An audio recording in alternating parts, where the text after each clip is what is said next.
Manupubangama Dhamma Manusita Manumaya Manasache Paduttena Basativa Karotiva Tato Nam Dukkamanveti Chakam Vavahato Padam Manopubangama Dhamma Manusita Manumaya Manasache Pasannina Basativa Karotiva Tato Nam Sukkamanveti Chayava Anapayini.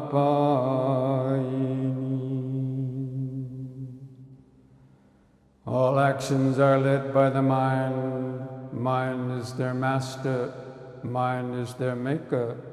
If one acts or speaks with an impure state of mind, then suffering will follow, as the cart wheel follows the foot of the ox. And in the same way, if one acts or speaks with a pure state of mind, then happiness will follow, as your shadow follows you without departing. And thus spoke the Buddha. Bhante Yogavacara Rahula, thank you for being here. I am grateful for this, and allowed me to say big thanks to Aletheia Association and to George Petre, and also to Buddhist Theravada Association of Romania. And here we are. You've begun, Bhante, with the words of Buddha. You are a Theravada Buddhist. What is the meaning of Theravada? Why Theravada? Well, the meaning of the word Theravada, the translation, is the word of the elders. And so it specifically refers to the original teachings of the Buddha as given in the Pali suttas, as opposed to other traditions of Buddhism that had started or arisen more than 500 or 600 or 1,000 years after the death of the Buddha, and teachings that are written in Sanskrit or other languages. The Theravada is said to be the original teachings that the Buddha actually spoke, when he lived in India 2,500 years ago. So the way of the elders, so the origin, the root of the Buddhism, the root of the Buddhism. Yes. The original teachings as given directly by the Buddha at that time when he lived. Bhante, you also wrote some books about Buddhism and about the mind, and allowed me to offer you from Herald Publishing House a book. I think you have you may explain to us what this book means, and the author, Bhante Gunaratana, mindfulness for everybody. So thank you, and here the book. Thank you. You was it is a part of your life in a way. You're connected with this book.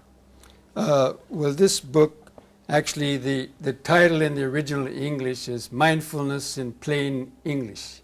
Mindfulness in plain English. Yes, that's the original English, title. In plain English, yes. And this was written by a very well-known Sri Lankan Buddhist monk who's lived in America for over 40 years. And I had the privilege to live with him in the monastery that he founded in West Virginia. It's called the Bhavana Society. I lived with him for about 23 years. 23 years. From 1986 until 2010. 1986, it was the moment that you returned in America? Yes, when I came back to America after my initial training in Sri Lanka. In Sri Lanka. Yes. And before Sri Lanka, you was a U.S. soldier and served to the U.S. Army? I was in the U.S. Army during and stationed in Vietnam for 1 year. Yes. What you choose, it is a proper word, this way of life, because you as well, you was able to continue your U.S. Army road way. What was happening there in your life at that moment? Well, I usually like to kind of start with the beginning. Yes, please. Because so many people ask me why is somebody from a born in California in America, and brought up as a Christian, why did they become a Buddhist monk? Yeah. So I was, born and brought up in California, and yes, I was drafted into the U.S. Army during the Vietnam War. And when I got out of the Vietnam War, and having seen a lot of things there in the war, and not only there, but just in the society in general. Lots of suffering. Yes, and greed, hatred, and delusion. I wanted to travel around the world, and at that time, the traveling to India through Europe, or the so-called hippie trail from Europe to India was under full swing, and many, mostly Europeans, but some Americans also had been traveling to India either to find religion or just to have fun and adventure along the way. And I had heard about traveling to India from some other travelers, and so even before I got out of the Army, I had determined that when I'm out, I want to travel around the world and see how the rest of the world lives. So after the Army, I came, took up the hippie lifestyle, and in 1972, I went to Europe, and I traveled overland through Europe. You was 24 years old? I was, yes, 24. Yeah.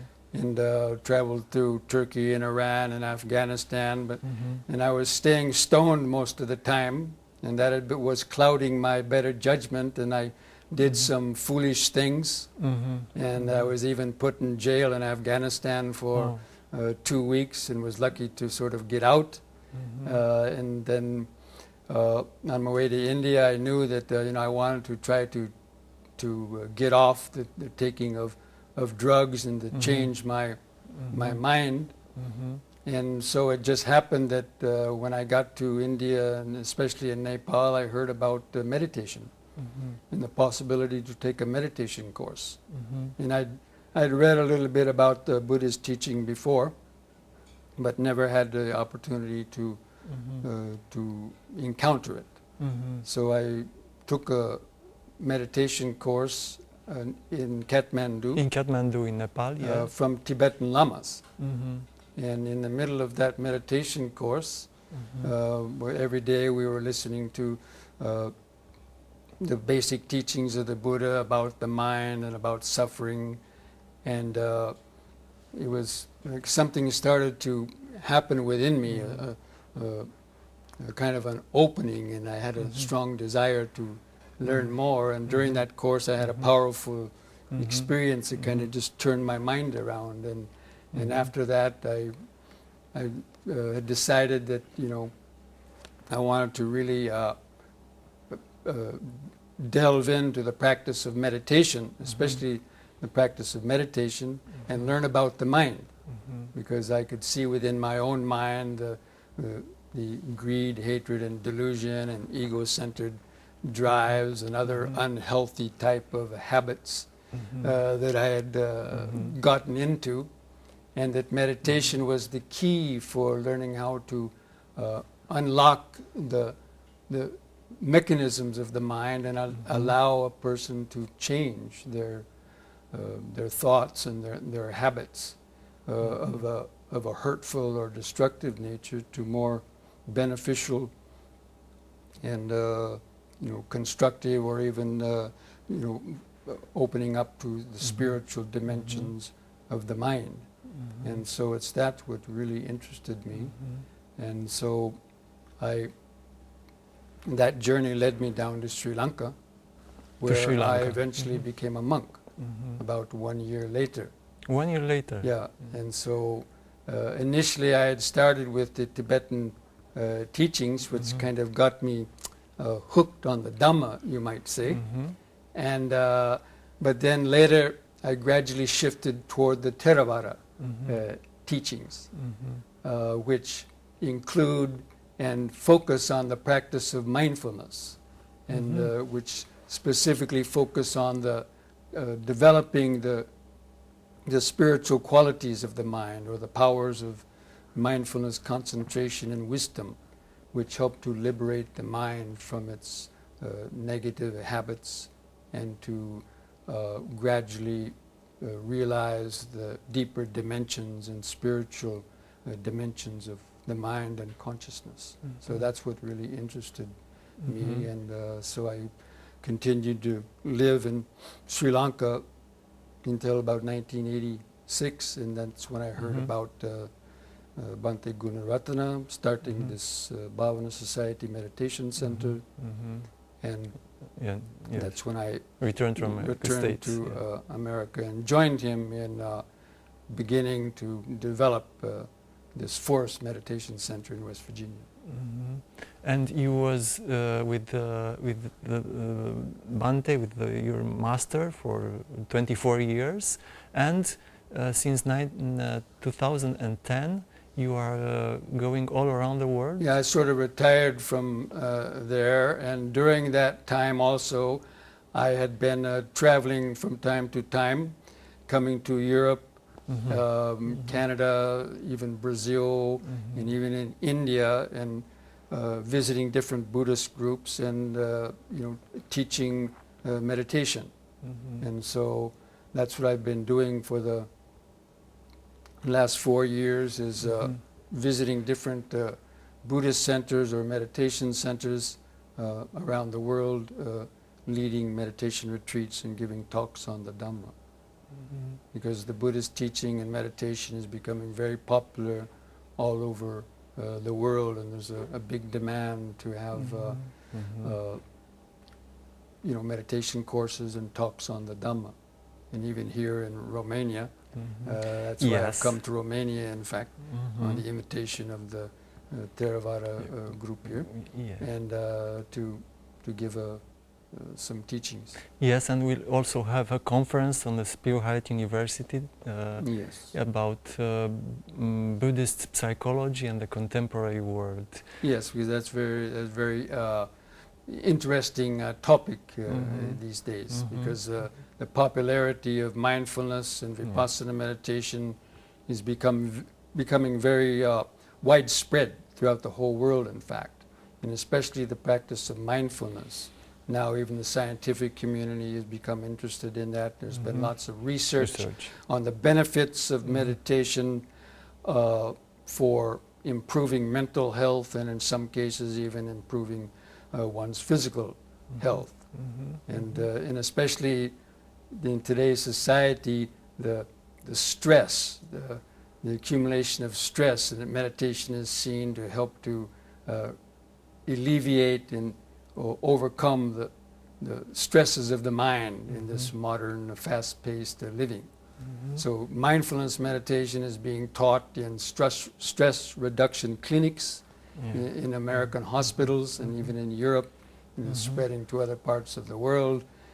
Meditation is being taught as anger management, and it's being taught in many different kind of clinical settings, because they've seen the benefits of practicing mindfulness, and that's one of the primary mental qualities developed during the practice of Buddhist meditation.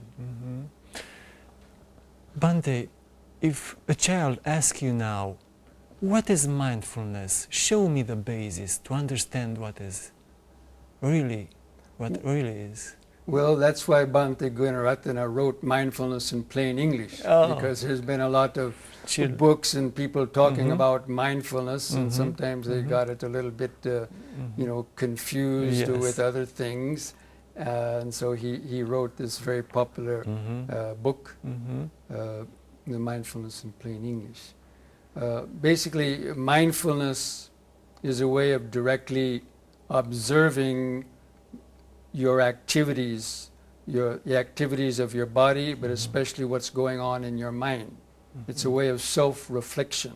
Self-reflection, yes. It's a way of observing yourself with detachment and kind of knowing what is occurring in your body and what is occurring in your mind at any moment or from moment to moment. And the purpose of that is that we can recognize what we're doing, and if that action is unwholesome, then we can self-correct ourselves. We can interrupt that action. Or if we have an urge to, let's say, get angry arise in the mind, we can observe that, and we can relax around that, and we can suspend our actually getting angry. We can, prevent ourselves from doing some unwholesome action that we regret later. How can we increase our observing capacity?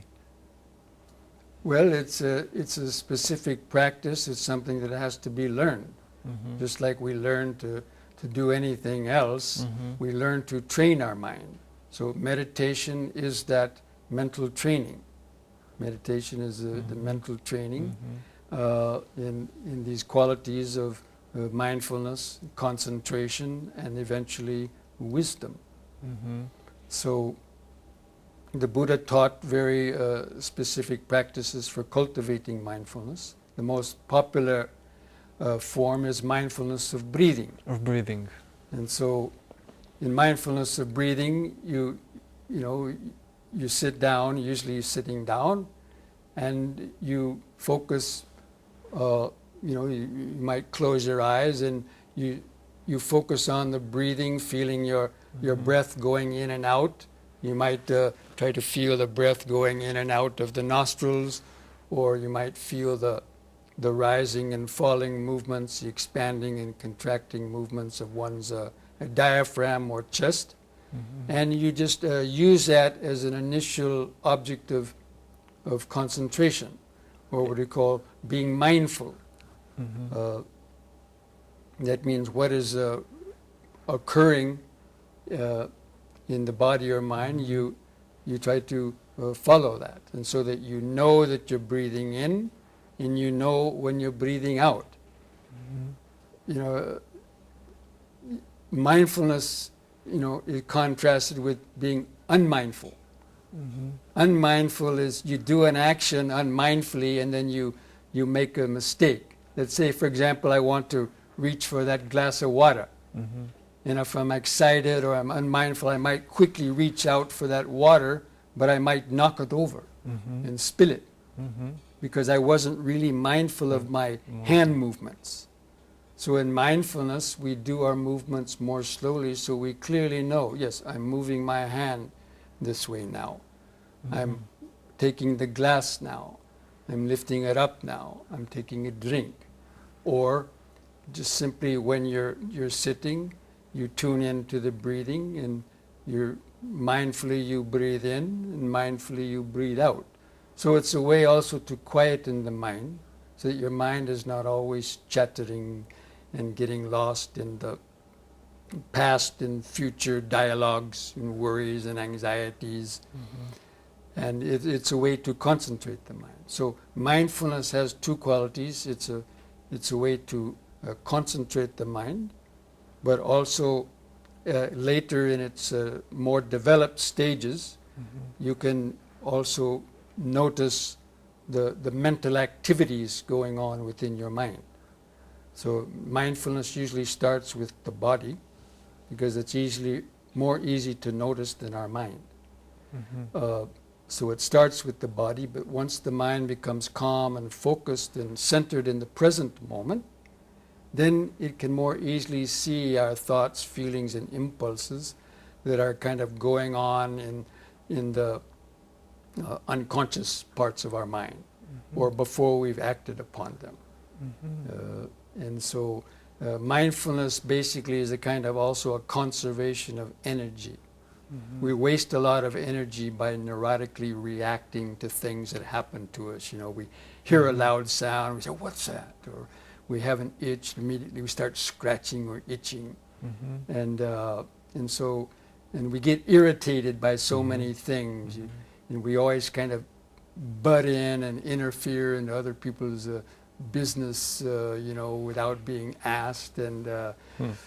And so we create a lot of unnecessary problems for ourselves by acting rashly and unmindfully.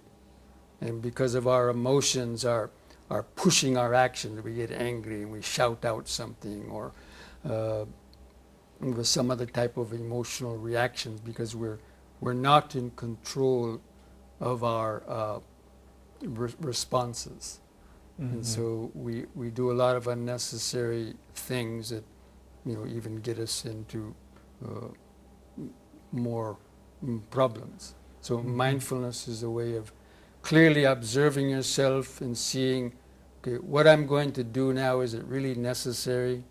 Is it going to just waste my time? Is it going to lead to complications?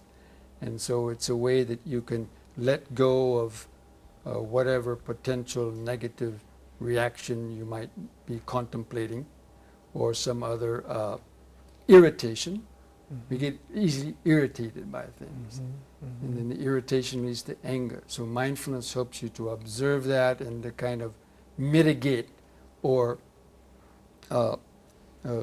release whatever type of emotions that are arising, and to be able to remain in a more calm, centered state more of the time.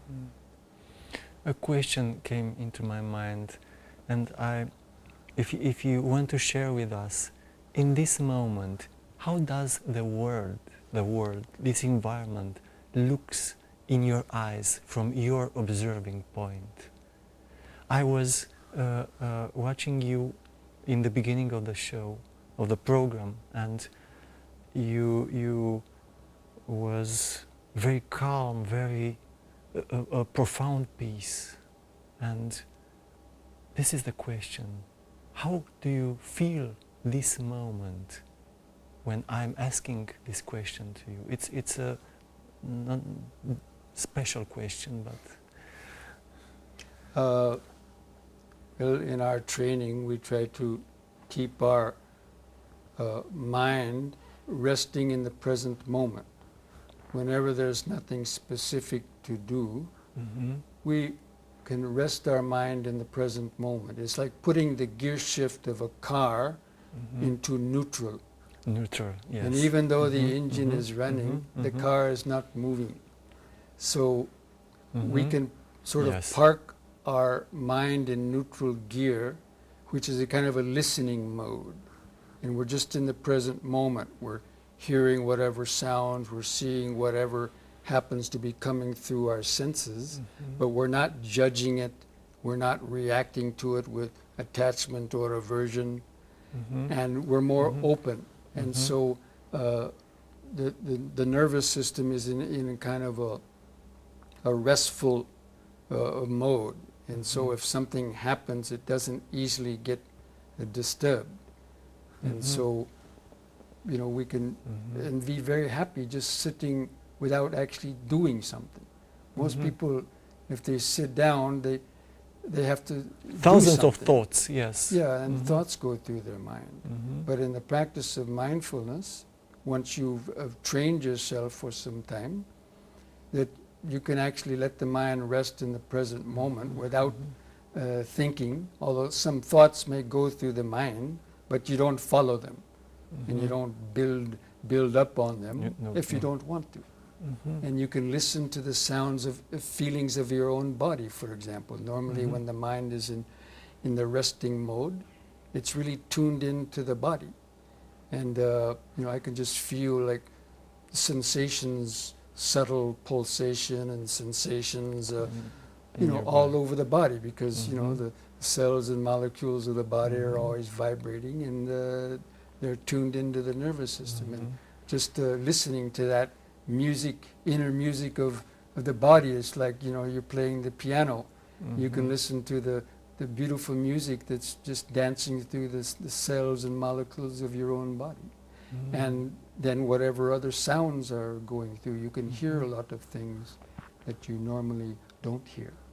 So in mindfulness practice also, you become very sensitive or awake to subtler vibrations, because our mind is not interfering with its idle chatter or with its emotions and judgments and so on. So we can be with another person or just be in silence. But we train ourselves to listen more than to speak. And there was a nice little saying. There was an old owl, who sat on an oak. The more he sat, the less he spoke. The less he spoke, the more he heard.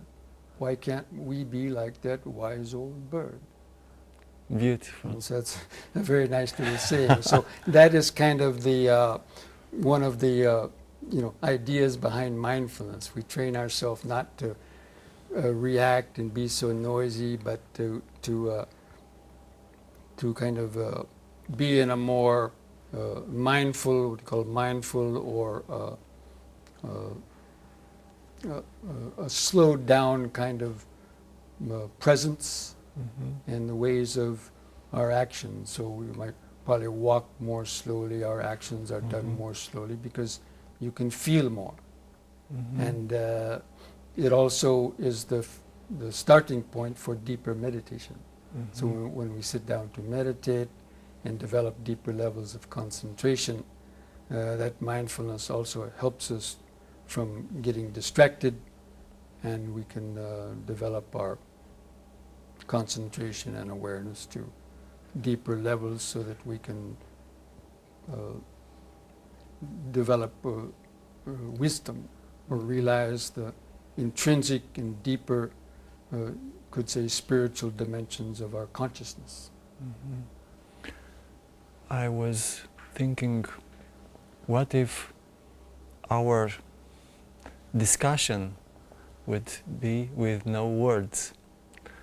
Because being present, it's the essence of your teaching, and the words sometimes are disturbing our mind. I don't know. We can be mindful of our speech also.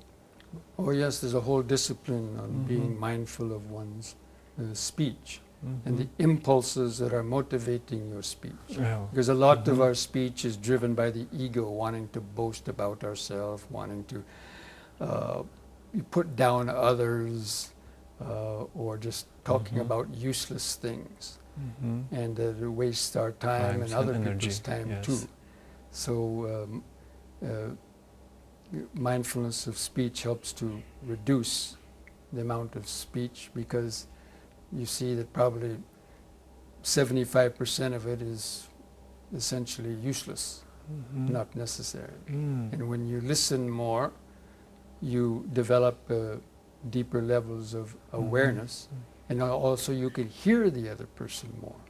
You know, when two people are having a conversation, people want to butt in on each other, or they want to refute somebody else's ideas, and they're not really listening to the other person, you know, because they want to assert their ideas or opinions, or put the other person down a lot of it. So mindfulness of speech is a very important part of our training.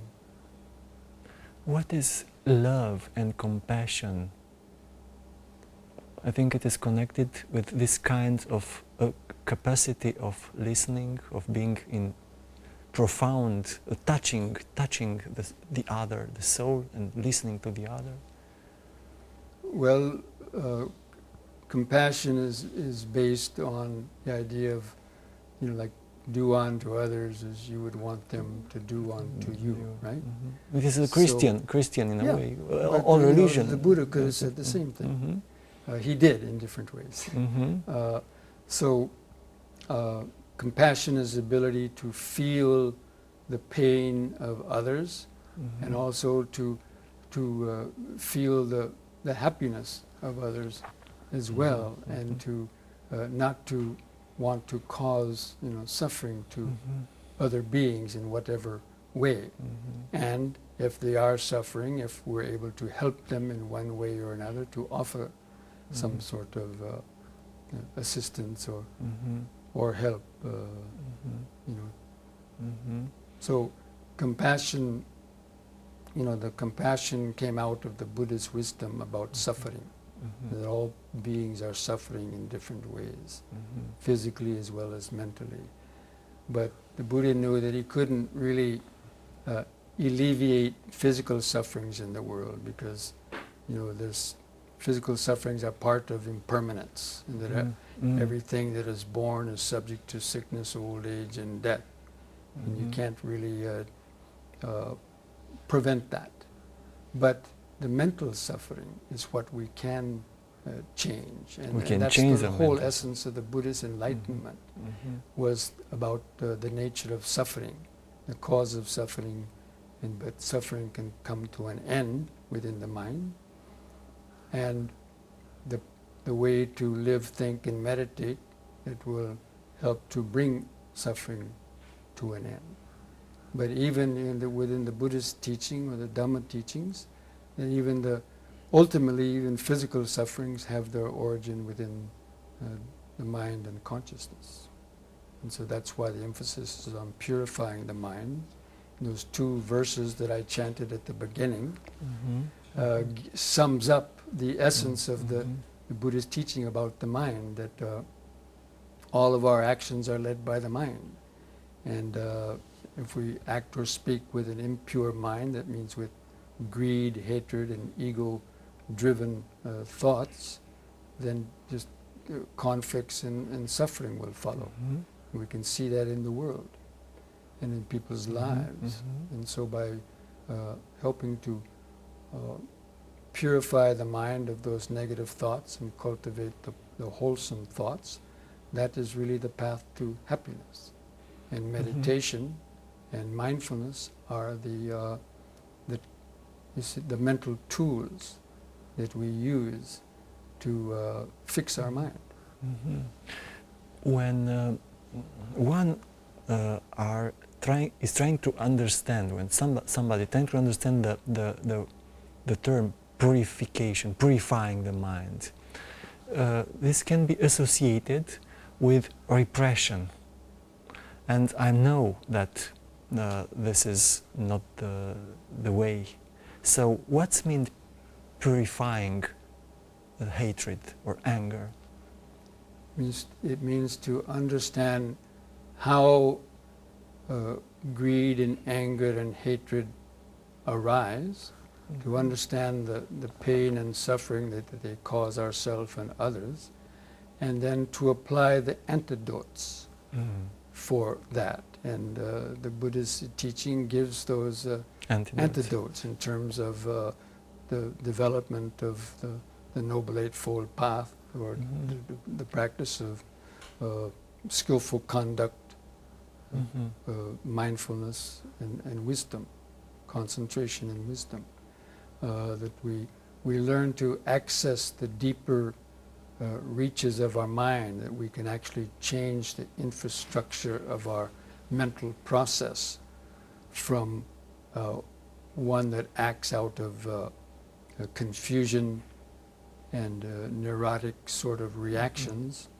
We purify those neurotic reactions so that they become more smooth and mellow, and allows us the ability to not repeat the same sort of actions that we have so much of our life. Only by practice, by a long-term practice. Yes. Because I was thinking about an angry person who is trying to observe those movements, those internal movements, but they are so powerful that he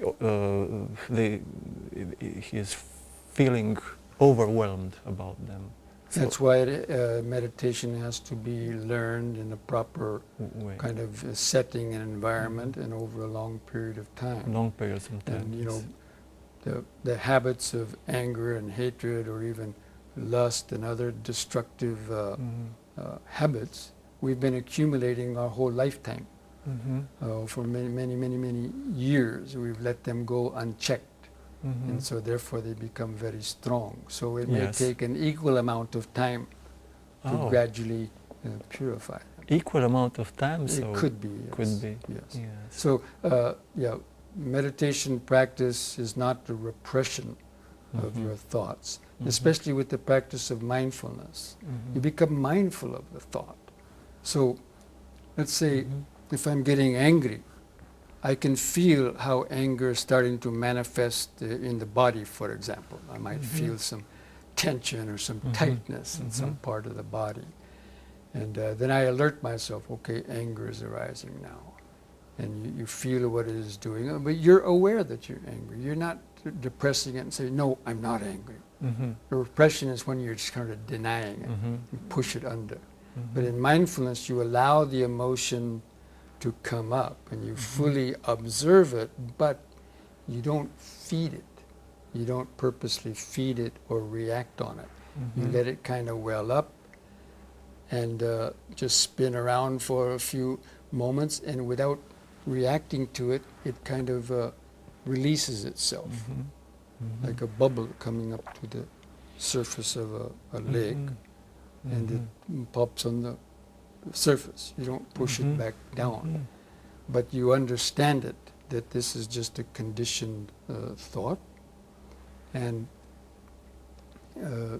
you learn to relax around it and release it. That doesn't, even though it'll come back, of course, but with repeated practice over a long period of time, and we're talking about years, or the whole lifetime even. That it can gradually be reduced and weakened. But of course you have to stop feeding it. You know, our emotions remain strong because we keep feeding them in one way or another. So, within the Buddhist teaching, there's many aspects to, so what we call the purification process. The root of anger, it is, what is the root of anger? Attachment and craving. Craving and attachment. Because if you're attached to something and I insult it, you're gonna take offense, right? You're gonna get angry at me. If I insult your looks, or I insult your friend, or your or I steal something that you have, if I threaten anything that you're attached to, then you will naturally feel a little bit irritated. And if I keep doing that, you may get angry. And if I keep doing that longer, you may develop hatred, and you might even do something, right? And even religion. Look, even attachment to religion. So many wars are fought. Holy wars, yes. Killed, not only in Hollywood, in real life also. So many wars have been, people have been killed over attachment to religion. Yes. Or you insult that religion, and they retaliate.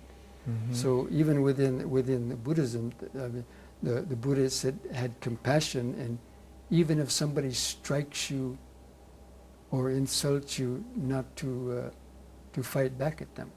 So even if somebody insulted the Buddha, I wouldn't get angry or fight them back. I would have compassion for them.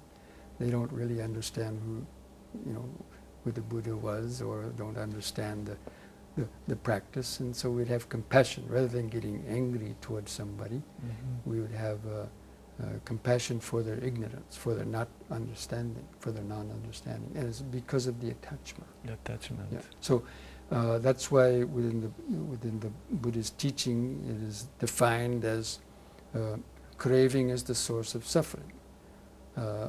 But because craving is the source of anger, and that's, anger is of course a source of suffering, but anger is due to attachment. If there was no attachment, there was nothing to get angry about. And the European culture teach us to be attached and to think that everything is permanent in a way. And I was thinking, what do you own? What do you materially own now in your life? Well, what do you when we talk have? about own, I may have some things. I don't own anything. Oh, I may what do have you some have? things. Yes. I may have some clothes to wear. I may, get food to Yes, eat. and I'm used with the owner. You see, we are the owner. We are not the owner. Yes, thank you. We for don't this. even own this body Mhm. because it can be taken away from us at any time. Ownership implies that you control something. Yes. We can't control anything. Mhm. Our body could be taken away from us. Our material possessions could be taken away from us. So we have things, but we Mhm. don't own anything. Mhm. Because ultimately, and when you die, you can't even take one small hair with you when you die. So that's why Buddhist monks, for example, practice renunciation.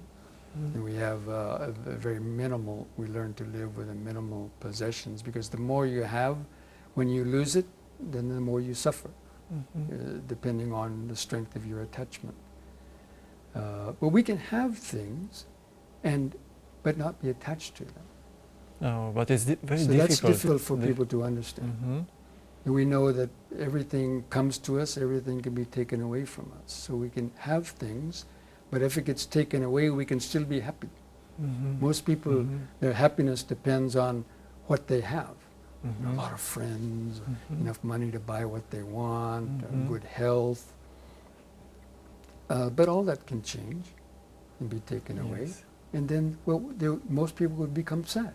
Mhm. But if a Buddhist monk, if everything was taken away, they have the truth within themselves. They have the Mhm. eternal present moment within themselves. They have Mhm. their just being, and they can be with that. You have and give be happy. everything away as a monk to have everything. The more you give away, the more you get. There's a Mhm. saying. Mhm.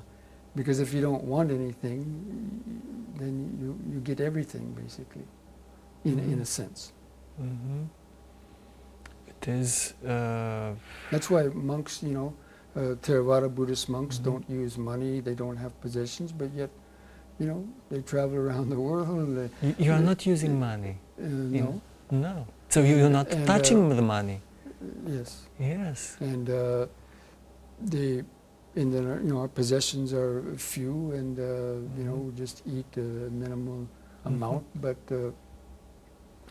what we need comes to us in one way. May I ask you eat something special, or what you have, or vegetarian or not?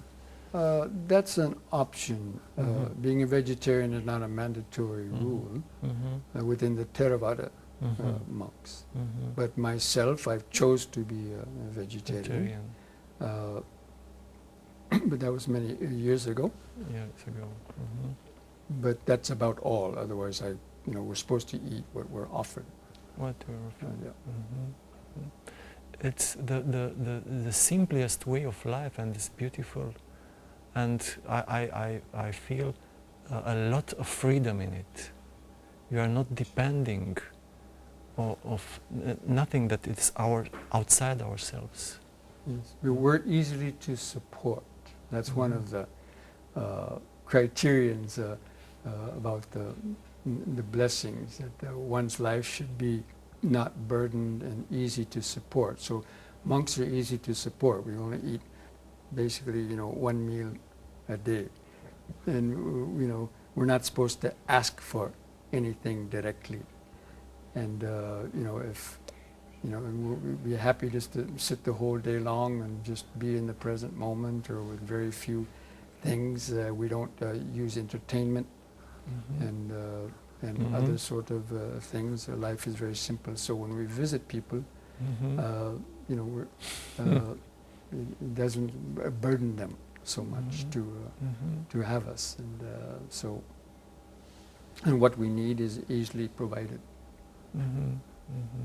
Easily provided. But of course, we share the Dhamma with people. So usually our life is spent. We go to places invited to come there by others who want to, share the Dhamma. Usually we go to share the Dhamma with certain groups, and so they would naturally provide for our transportation and for our basic needs while we're there, and so many of us just travel, in that way, or living in monasteries that are supported by people who come there to learn and get guidance and counsel. So naturally they support the monasteries just as churches are supported by people who go. I associate what you're saying with non-self and emptiness, not asking for something, just being, not being attached, in fact not having an ego. This is what this is connected with non-self and emptiness? Yes. Emptiness is a word that's used quite often in many traditions. And, there could be some confusion around what emptiness is, but usually within the Theravada tradition, the term anatta, or no self, is used more often. That means that, nothing exists individually by itself, that everything is caused and conditioned by something else. But especially the sense of, when we say self, people usually refer to it as their sense of I. That I am somebody different from you and different from the world. And then there's this I and self that's sort of within this body, and that the world is out there, and this world is the playground of this self, or is the enemy of this the self, and everything is perceived as beneath the skin, or they identify the body as the self, but really it's consciousness. The consciousness, and the Buddha, the concept of no self is, this feeling of I is actually just an illusion created within the mind. Because of not understanding, we've allowed the sense of self and I to get created within the mind. A young baby, when it's first born, doesn't have the sense of I, but it's given a name and given a lot of attention, and after about 6 months or a year, this little nucleus of I consciousness develops within the baby, and then it requires this self. But people take that to be real or eternal, and that's what the Buddha said. No, this sense of self is an acquired self, and it's basically created within the mind as an illusion. And because of this sense of self and the clinging to it, then this self develops attachments, aversions, and gets caught up in the whole web of karmic actions that then bring lots of suffering. So part of the purification is also purification of the ignorance, and purification of the clinging to that view of self, and to experience selflessness or egolessness. And you could also call that emptiness. So when people talk about emptiness within the Theravada tradition, usually it refers to the emptiness of self within the consciousness. And that you can experience a state of selfless consciousness, or pure awareness, that is devoid of this sense of I. And therefore, it has a feeling of oneness with all beings. And that's why universal love can arise only in somebody who has overcome the sense of ego. Because it's a sense of ego and attachment to it that keeps us separate from others. So we say, I am this, I'm born in this country or this race, as opposed to others. And that's what creates all the, the disharmony and so on in the world. So overcoming the sense of self. By observing that we are not... first you observe the activities of the I, or the created self, and see its attachments and aversions, and see its negative type of habits, and then you work on purifying those. And then through deeper meditation, you purify the view of, purify that view of the self when you start to experience its weakening and dissolving. The sense of I is like an ice cube floating in a bowl of water. Okay, so ice cube is also water, right? But it thinks it's different. It's floating in the bowl of water, separate from the water. But what happens when you melt that ice cube? Melts. Does it disappear? The water doesn't disappear. The ice cube disappears. It becomes one with the water. So in a similar way, you could say, that was what the experience when you allow the sense of a separate self to dissolve in the deeper states of meditation. That is the feeling of it, a feeling of oneness with just the pure energy of the universe. Bhante, we only have 2 or 3 minutes from our program, and I want to thank you. It was an honor. I learned much from your presence and from those moments. And if you agree to have the final words and to pray or to... Well, I would like to chant 2 more verses from the Buddha. Thank you.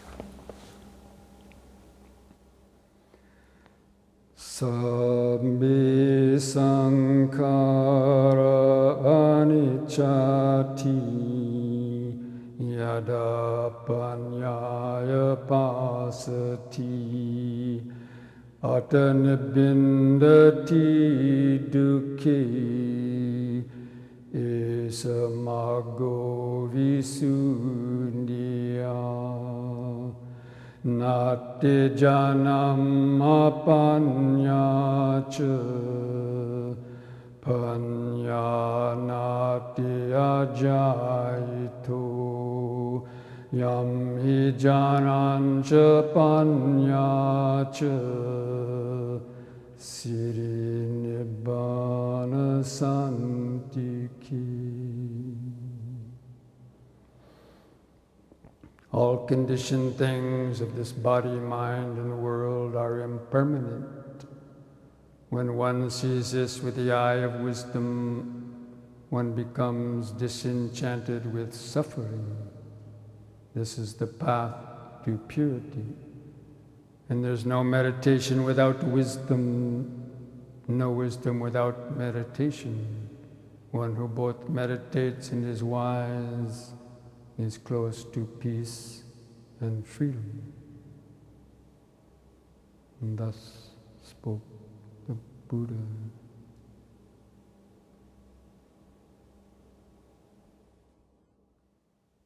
Manopubangama Dhamma Manosita Manomaya Manasache paduttena Basativa karotiva Tato nam dukkhamanveti Chakam vavahato padam Manopubangama Dhamma Manosita Manomaya Manasache prasanena basati va karoti va tadonam sukhamanveti chayava anapayini.